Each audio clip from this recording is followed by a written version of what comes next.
والصلاة والسلام على سيد المرسلين أما بعد فأعوذ بالله من الشيطان الرجيم بسم الله الرحمن الرحيم بڑی الصلاة والسلام عليك يا رسول الله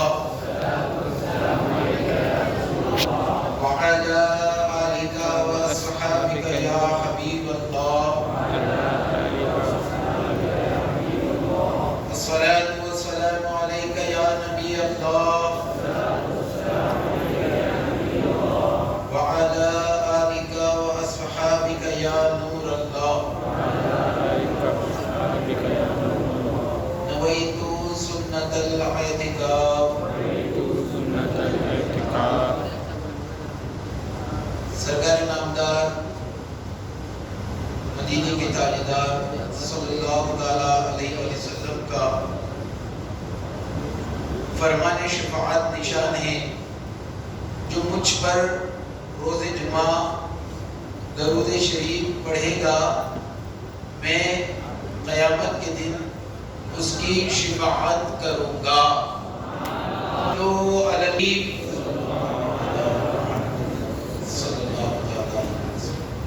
منقول ہے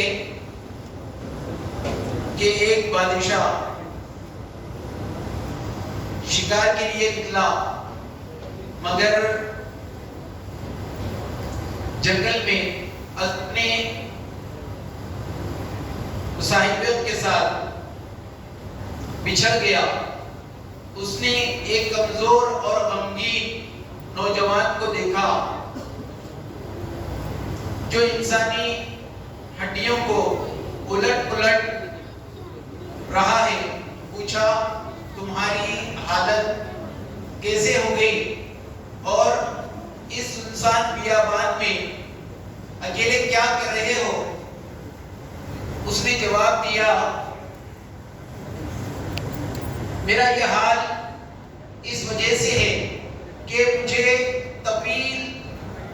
طویل سفر درپیش ہے، دو معطل یعنی دن اور رات کی صورت میں میرے پیچھے لگے ہوئے ہیں اور مجھے خوف زدہ کر کے آگے کو دوڑ رہے ہیں، یعنی جو بھی دن اور رات گزرتے ہیں وہ مجھے موت سے قریب کرتے چلے جا رہے ہیں۔ میرے سامنے تنگ و تاریک تکلیفوں بھری خبر ہے،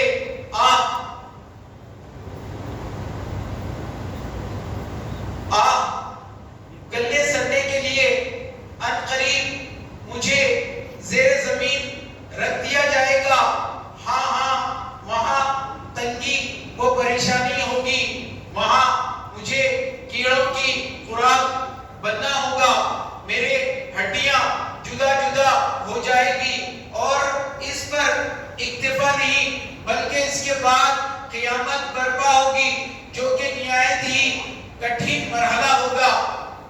معلوم نہیں بعد میں جنت ٹھکانہ ہوگا یا معاذ اللہ عز و جل جہنم میں جانا ہوگا۔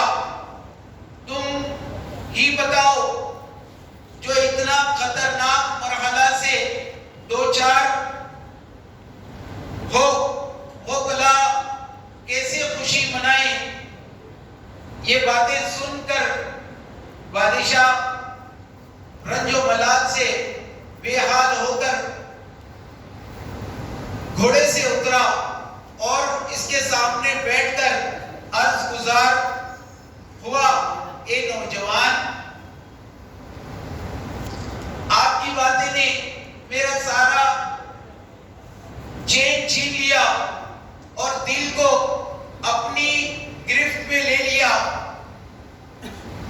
ذرا ان باتوں کی مزید وضاحت فرما دیجئے۔ تو اس نے کہا یہ میرے سامنے جو ہڈیاں جمع ہیں انہیں دیکھ رہا ہوں، اے بادشاہ، ایسا بادشاہوں کی ہڈیاں ہیں جنہوں نے اپنی زینت میں الجھ کر فریب میں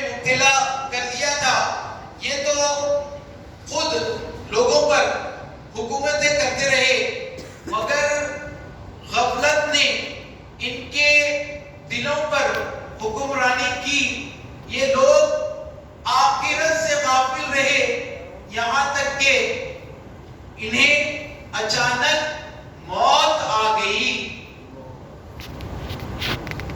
ان کے تمام آرزوئیں دھری کی دھری رہ گئی، نعمتیں سلب کر لی گئی، خبروں میں ان کے جسم گل سڑ گئے، اور آج انتہائی قسم و پرسی کے عالم میں ان کی ہڈیاں بکھری بکھری ہے۔ عنقریب ان کی ہڈیوں کو پھر زندگی ملے گی، اور ان کی ہڈیاں جسم مکمل ہو جائے گی، پھر انہیں ان کے اعمال کا بدلہ ملے گا، اور یہ نعمتیں والا گھر جنت یا عذاب والا گھر دوزخ میں جائیں گے۔ اتنا کہنے کے بعد وہ نوجوان بادشاہ کی آنکھ سے اوجھل ہو گیا، مگر اوجھل ہو گیا، معلوم نہیں کہاں چلا گیا۔ ادھر خدام جب ڈھونڈتے ہوئے پہنچے تو بادشاہ کا چہرہ اداس اور اس کی آنکھوں سے یعنی اشک رواں تھے۔ رات آئی تو بادشاہ نے لباس شاہی اتارا اور دو چادریں جسم پر ڈال کر عبادت کے لیے جنگل کی طرف نکل گیا۔ پھر اس کا پتہ نہ چلا کہ کہاں گیا۔ اللہ رب العزت کی ان پر رحمت ہو، اور ان کے صدقے ہماری بے حساب مغفرت ہو۔ میٹھے میٹھے اسلامی بھائیوں، اس حکایت پر سفر آخرت کی تولیت اور اس میں پیش آنے والی حالات کا اس قدر رقت انگیز بیان ہے، پراسرار مبلغ نے بادشاہوں کی ہڈیاں سامنے رکھ کر خبر و حشر کی جو منظر کشی کی وہ واقعی عبرتناک ہے۔ خبر و حشر کا معاملہ نہایت ہولناک ہے، مگر اس سے قبل موت کا مرحلہ بھی اتنا کربناک ہے۔ اس میں نزا کی سختیاں، ملک الموت علیہ السلام کو دیکھنا اور برے خاتمے کے خوف جیسے انتہائی ہوش ربا معاملات ہیں۔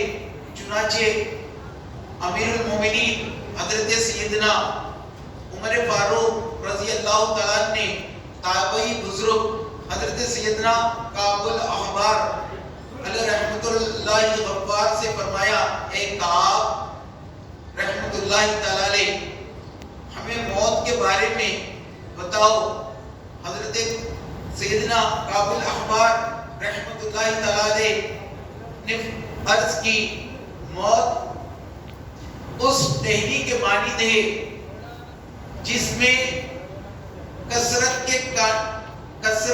کا کاٹنا ہو، اور اس شخص کی پیٹھ میں داخل کیا جائے، اور جب ہر کانٹا ایک ایک رگ میں پیوست ہو جائے، پھر کوئی کھینچنے والا اس شخص کو زور سے کھینچے تو وہ کانٹے دار ٹہنی کچھ گوشت کے ریشے وغیرہ کے ساتھ لے آئے، اور کچھ باقی رہ جائے، یعنی کچھ چھوڑ دے۔ پیارے محترم اسلام بھائیو، حضرت علی المرتضیٰ شیر خدا کرم اللہ وجہ کریم جہاد کی ترغیب دلاتے اور فرماتے، اگر تم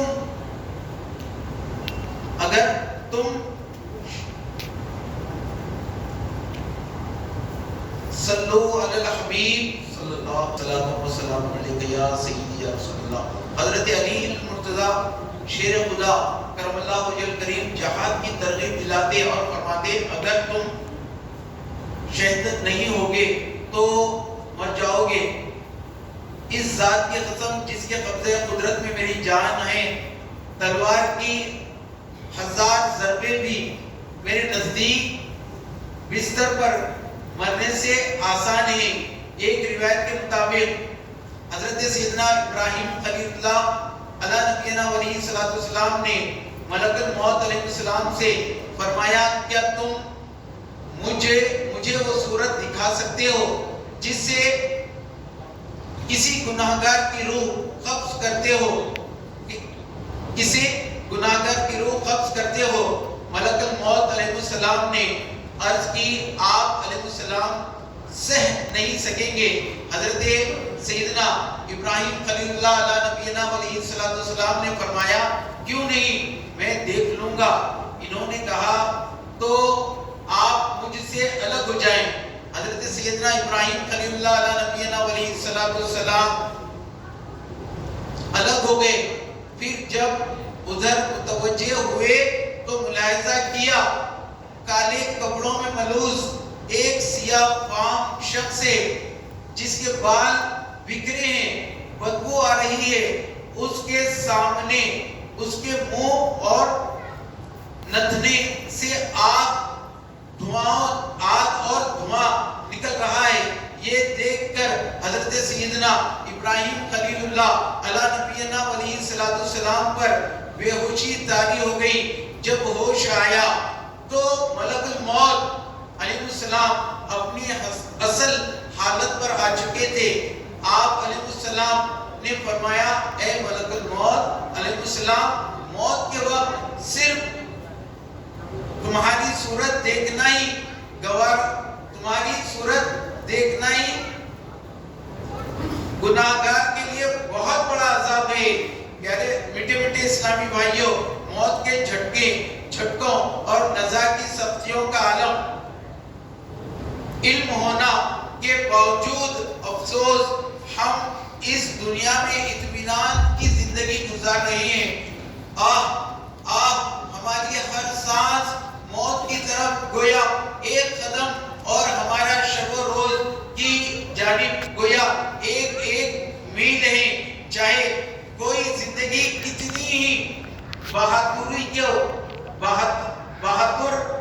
بہادر لوٹائے میں کامیاب ہو جائے، مگر اسے موت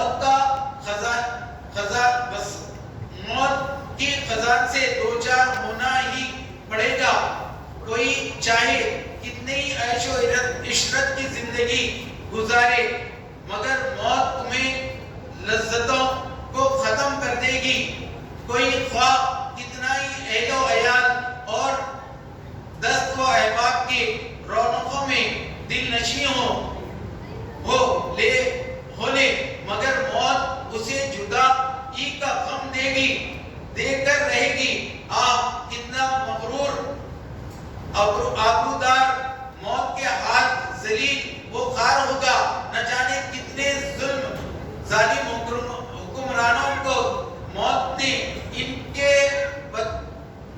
بلند محلات سے نکال کر قبر کی کالی کوٹڑی میں ڈال دے. نہ جانے کیسے کیسے افراد کو موت نے گھوڑوں کے دست سے اٹھا کر خبر میں تنگی میں پہنچا دے. کتنے ہی وزیروں کو بنگلوں کی چاکو چند روشنی سے خبر کی تاریکیوں میں مبتلا کر دے. موت ہی کے سبب بہت سارے دلہے مچلتے ارمانوں کے ساتھ آراستہ و پیراستہ حجلے اورسی میں داخل ہونے کے باوجود بجائے کیڑے کی مکڑوں کی ابھرتی تنگ و تاریک خبروں میں چلے گئے. نہ جانے ہو کر وحشت ناک خبریں میں چلے گئے. بے وفا دنیا میں مت کر اعتبار، تو اچانک موت کا ہوگا شکار. موت آئے گی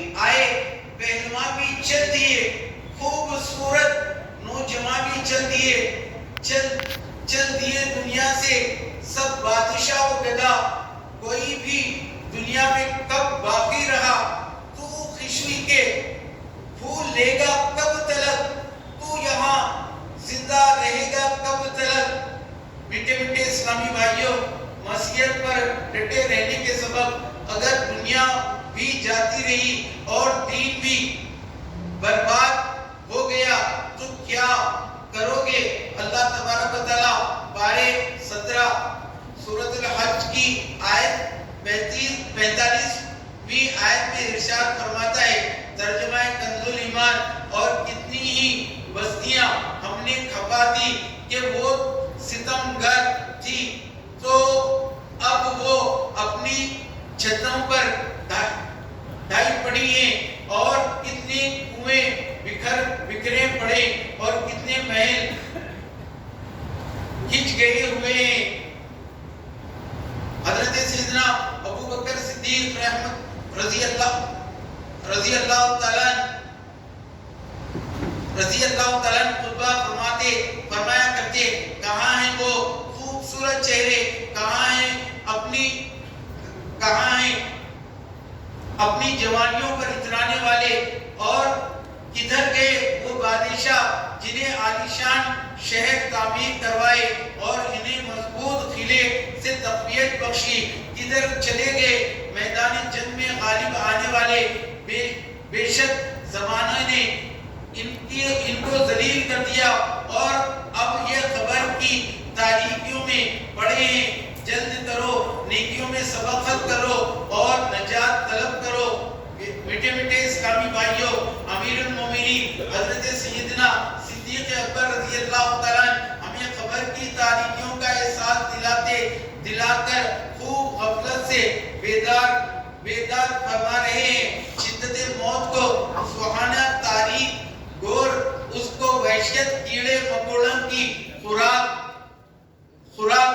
بننا، ہڈیوں کو بوسیدہ ہو جانا، تا قیامت قبر میں پڑے رہنا، اور حشر و حساب اعمال، ان تمام معاملات کو جاننے کے باوجود غفلت کی چادریں تان کر سوئے رہنا یقیناً تشویشناک ہے۔ حضرت سیدنا ذوالنورین جامع القرآن عثمان غنی رضی اللہ تعالیٰ جب کسی خبر کے قریب کھڑے ہوتے تو اس قدر روتے کہ آپ رضی اللہ تعالیٰ کی داڑھی مبارک در ہو جاتی۔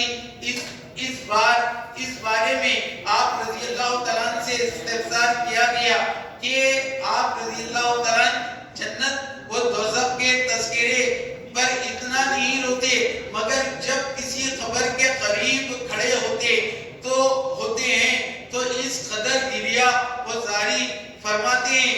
اس کا سبب کیا ہے؟ کیا سبب ہے؟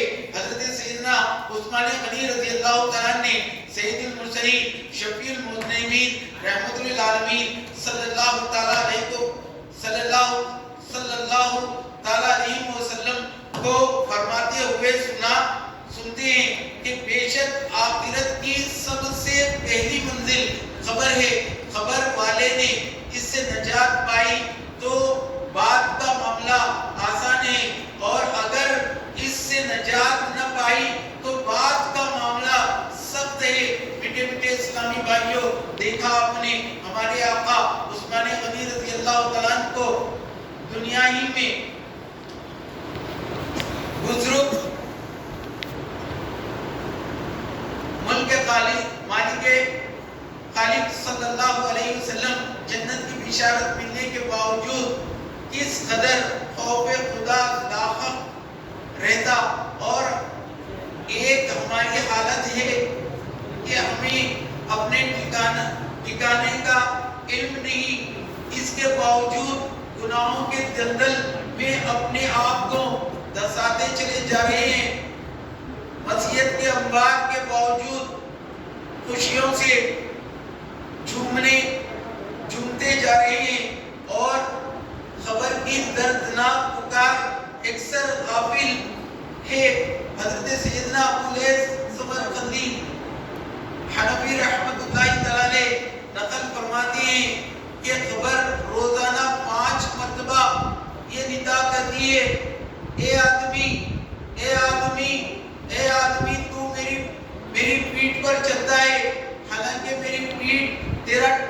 میرا پیٹ تیرا ٹھکانہ ہے، اے آدمی تو مجھے عمدہ کھانے کھلاتا ہے، ان قریب میرا پیٹ میں تجھے کیڑے کھائیں گے، اے آدمی تو میرے پیٹ پر ہنستا ہے، جلد ہی میرے اندر آ کر روئے گا، اے آدمی تو میرے پیٹ پر خوشیاں مناتا ہے، ان قریب مجھ میں غمگین ہوگا، اے آدمی تو میری پیٹ پر گناہ کرتا ہے، ان قریب میرے پیٹ میں مبتلا عذاب ہوگا۔ خبر روزانہ یہ کہتی ہے پکار، مجھ میں ہے کیڑے مکوڑے بے شمار، یاد رکھ میں ہوں اندھیری کوٹڑی، تجھ کو ہوگی مجھ میں سن وحشت بڑی، میرے اندر تو اکیلا آئے گا، ہاں مگر اعمال لیتا آئے گا، تیری طاقت تیرا فن عہدہ تیرا کچھ نہ کام آئے گا، سرمایہ تیرا دولت دنیا کے پیچھے تو نہ جا، آخرت میں مال کا ہے کام کیا، دل سے دنیا کی محبت دور کر، دل نبی کے عشق سے معمور کر، لندن وہ پیرس کے سپنے چھوڑ